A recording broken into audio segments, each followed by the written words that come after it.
Hello everyone. Now let's get started with our new class with the topic accounting principles. So first of all, we are going to understand what are accounting principles and how it is classified. So, rules of action or conduct or norms adopted by accountants universally while recording transactions. Accounting principles क्या होते हैं? कुछ ऐसे rules of action यानी काम करने के कुछ रूल्स, उनके एक्शंस के कुछ रूल्स या ऐसे कंडक्ट के नॉर्म्स कि आपको किस तरह से कोई चीज को कंडक्ट करना है, किस तरह से कोई चीज को चलाना है, उस पर काम करना है, या ऐसे नॉर्म्स यानी कुछ फॉर्मेट दिया है उनको, कुछ एक रेगुलेशन से तरीका बताया गया है कि इस तरीके को आपको फॉलो करना है, जो अडॉप्ट किए जाते हैं यानी जो वर्क में लिए जाते हैं बाय द अकाउंटेंट्स यूनिवर्सली, हर एक अकाउंटेंट का, वाइल रिकॉर्डिंग ट्रांजेक्शन, जब वो ट्रांजेक्शन्स को रिकॉर्ड कर रहे होते हैं.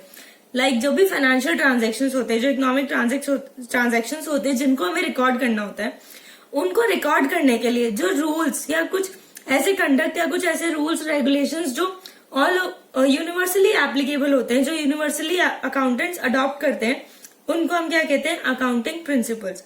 अब अकाउंटिंग प्रिंसिपल्स दो चीजों में डिवाइड किए गए हैं, क्लासिफाई किए गए हैं. First is accounting concept, another is accounting conventions. So let's discuss accounting concepts. First thing is basic assumption fundamentals.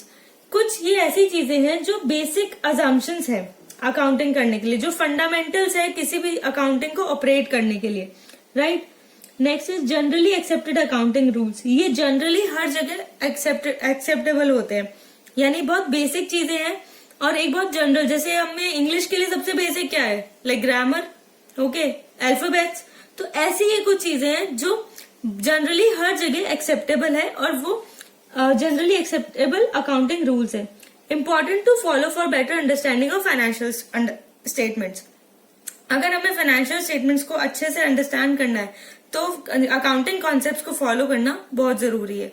अब अकाउंटिंग कॉन्सेप्ट्स कौन कौन से हैं वो हम आगे पढ़ेंगे, पर उसके पहले हम डिस्कस कर लेते हैं अकाउंटिंग कन्वेंशंस. अकाउंटिंग कन्वेंशंस क्या होता है? आउटकम ऑफ अकाउंटिंग प्रैक्टिसेस और प्रिंसिपल्स.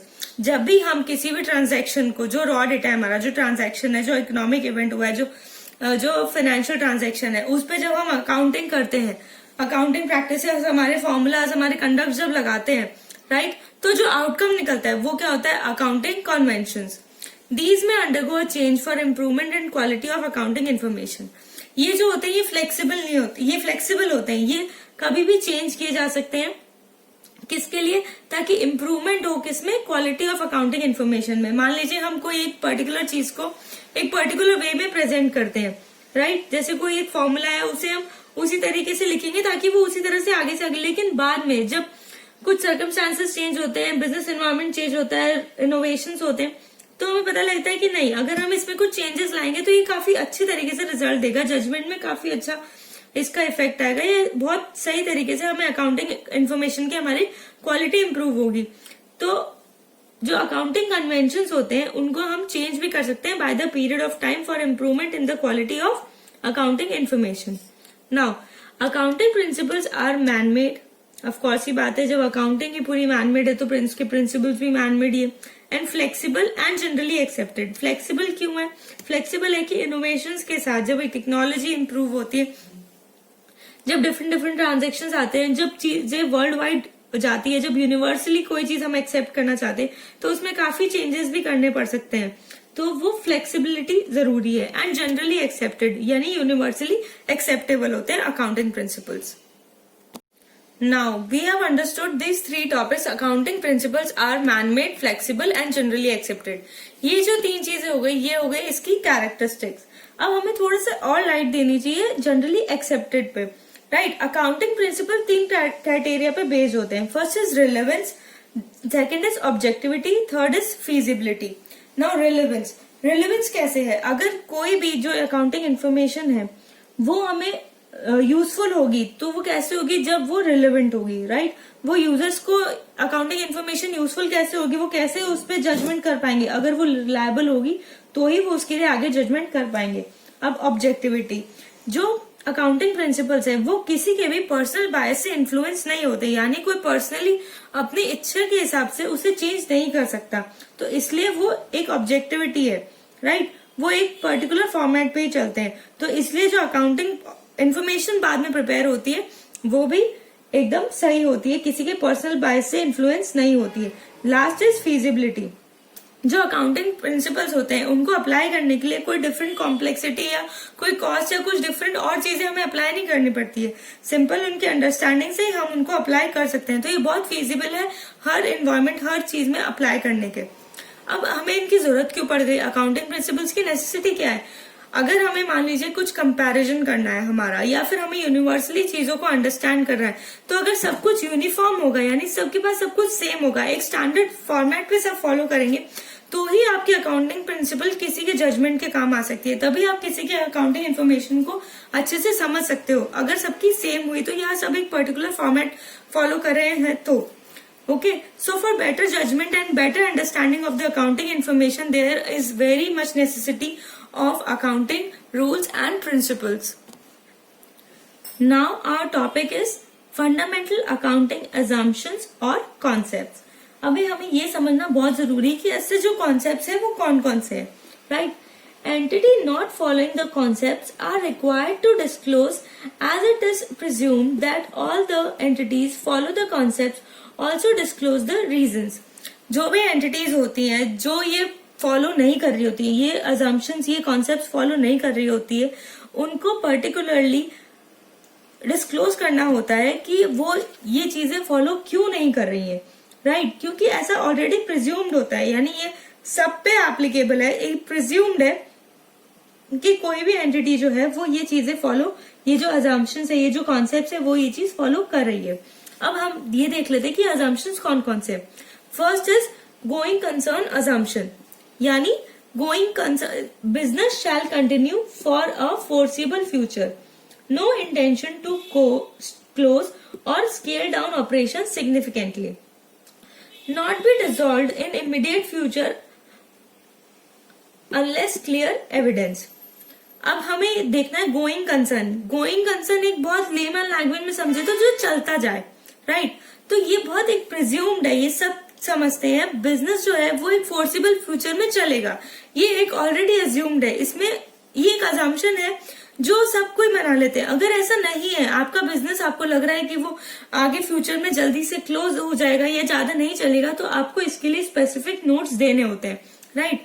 या आप second topic is no intention to close or scale down the operation significantly, यानी जो भी आपकी एंटिटी है उसमें आपका कोई इंटेंशन नहीं है कि आप जल्दी से उसके ऑपरेशंस को कम कर दोगे। सिग्निफिकेंटली मतलब एक मटेरियल यानी कुछ इंपॉर्टेंस लेवल पे, थोड़ा बहुत ऊपर नीचे सब में चलता रहता है, लेकिन सिग्निफिकेंटली जो किसी को इफेक्ट करे, जो इम्पोर्टेंट हो, ऐसा कुछ आप उसके ऑपरेशंस को कम या ज्यादा करते हो तो आपको कम करते हो एक्चुअली, तो आपको उसको स्टेट करना होता है, नहीं तो ये प्रिज्यूम्ड होता है कि ऐसा आपका कोई इंटेंशन नहीं है कि आप वो बिजनेस को क्लोज करना चाहते हो या फिर उसके ऑपरेशंस को कम करना चाहते हो।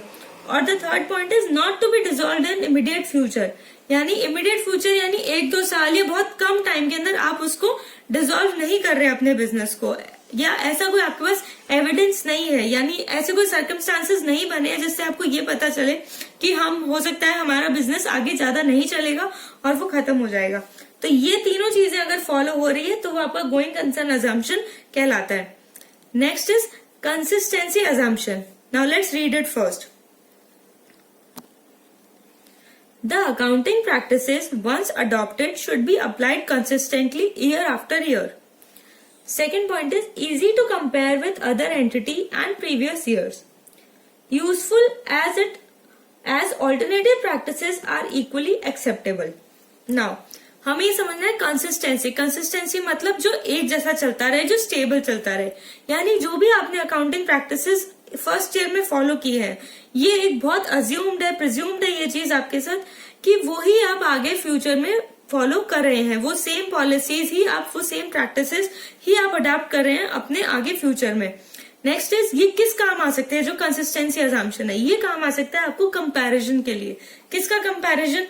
For entity of its own, यानी हम हमारे पिछले साल से और हम हमारे आगे वाले साल में आने में हमें क्या डिफरेंस है, क्या हमने कुछ अर्न किया है, कुछ डिक्रीज किया है, या जो हमने प्रैक्टिसेस कर रहे हैं उसका क्या इफेक्ट निकल रहा है, वो हम कंपेयर कैसे करेंगे जब दोनों साल के बेसिस यानी जो प्रैक्टिसेस उसके अंदर लगी है, जो अकाउंटिंग प्रैक्टिसेस हम यूज कर रहे हैं वो सेम हो, वो कंसिस्टेंट हो, तो कंपेयर करने में हमें काफी आसानी होती है। अनदर थिंग इज जब हम दूसरी एंटिटी से कंपेयर कर रहे हैं तभी हमें पता होता है कि मान लीजिए कोई एंटिटी है वो फर्स्ट ईयर कुछ और प्रैक्टिसेस लगा रहा है, नेक्स्ट ईयर कुछ और प्रैक्टिसेस लगा रहा है, थर्ड ईयर वापस वो कुछ और प्रैक्टिसेस लगा रहा है, राइट।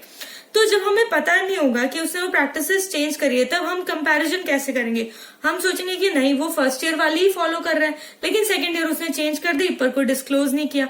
तो इसलिए अगर चेंज करते हैं तो उसे डिस्क्लोज करना जरूरी है, नहीं तो ये प्रिज्यूम्ड होता है कि जो फर्स्ट ईयर प्रैक्टिसेस यूज हुए वो ही आप consistently year after year use कर रहे हैं। अब ऐसा करना क्यों जरूरी है, जैसे मैंने अभी एग्जाम्पल के साथ आपको समझाया कि ऑल्टरनेट प्रैक्टिसेस हर जगह अवेलेबल है। जैसे डेप्रिसिएशन के मेथड में हमने पढ़ा था कि दो तरह के मेथड्स अवेलेबल है, जैसे straight line method and WDV यानी रिटन डाउन वैल्यू मेथड। तो अगर कोई एंटिटी स्ट्रेट लाइन मेथड पे डेप्रिसिएशन यूज कर रही है तो उसकी कैलकुलेशंस कुछ डिफरेंट होगी, उसके एस्टिमेटेड ईयर डिफरेंट होंगे, है ना। लेकिन अगर कोई entity written down value method use कर रही है तो उसके कैलकुलेशंस डिफरेंट होंगे। तो ये चीज पता होना कि वो किस तरह के प्रैक्टिसेस यूज कर रहे हैं वो बहुत जरूरी है और वो कंसिस्टेंट है उसके लिए। इसलिए क्यों ये अजम्पशन क्यों नेसेसरी, क्योंकि बहुत सारी अल्टरनेटिव प्रैक्टिसेस डिफरेंट एस्पेक्ट्स में अवेलेबल है।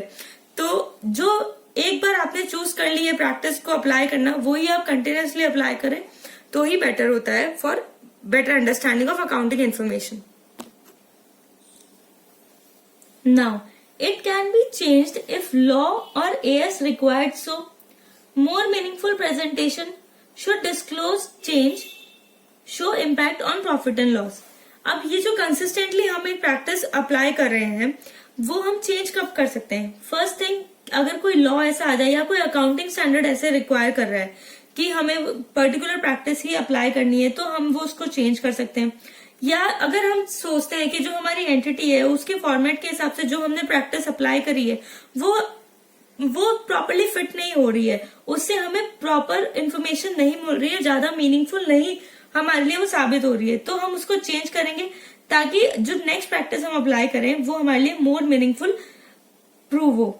नाउ द थर्ड इज हमें उसको डिस्क्लोज करना जरूरी है। जो भी हम चेंज करते हैं हमें उसको डिस्क्लोज करना जरूरी है कि हमने ये प्रैक्टिस पहले अप्लाई करते थे, अब हमने ये चेंज करी, और जो उसका इम्पैक्ट है, जब हम दोनों प्रैक्टिसेस को चेंज करते हैं तो उनका कुछ इम्पैक्ट होता है जो प्रॉफिट एंड लॉस के अंदर हमें शो करना होता है। अगर उसका पॉजिटिव इफेक्ट है या गेन्स में इम्पैक्ट है तो हम उसको प्रॉफिट साइड में लिखेंगे, अगर लॉस में इम्पैक्ट है या डिक्रीमेंट की साइड इम्पैक्ट है तो हमें उसे लॉसेस वाले साइड में लिखना होगा। And last and final assumption is accrual assumption. Transaction entered in books when it is accrued, not when the settlement takes place. It is material whether cash received or not. Immaterial. Right? Accrual assumption is जब वो transaction हुआ है हम तभी उसको record कर लेंगे, भले ही उसका सेटलमेंट हुआ हो या नहीं हुआ हो। इससे हमारे कुछ कॉन्सेप्ट और क्लियर हो जाते हैं, क्योंकि अगर कोई ट्रांजैक्शन इस ईयर से रिलेटेड है, हमने उसका पेमेंट किया नेक्स्ट ईयर, या हमने उसका शायद last year previous year advance में पेमेंट कर दिया था, या हमने उसको इस साल ड्यू रखा है और हम उसका पेमेंट करेंगे नेक्स्ट ईयर, तो उससे हमें प्रॉपर व्यू नहीं मिल पाएगा कि इस ईयर, इस पर्टिकुलर ईयर हमारे क्या क्या ट्रांजेक्शन हुए हैं और हमें कौन से ट्रांजेक्शन इस ईयर से रिलेटेड है। तो जो ट्रांजेक्शन आपका जिस ईयर से रिलेटेड है उसका हम उसी साल में रिकॉर्डिंग करेंगे, यानी हम बुक्स में उसी ईयर में एंटर करेंगे। इट इज इममटीरियल, यानी ये हम चीज ध्यान नहीं रखेंगे, इट इज वेरी इममटीरियल, इररिलेवेंट कि जो उसका कैश रिसीव्ड हुआ है या नहीं हुआ है, हमने पेमेंट किया है या रिसीव किया है, वो इस साल हुआ है या नहीं हुआ है। जो कैश के ट्रांजेक्शन होते रहेंगे वो आगे पीछे होते रहेंगे, लेकिन जिस ईयर को वो ट्रांजेक्शन इफेक्ट कर रहा है हम उसी ईयर में उसको रिकॉर्ड करेंगे।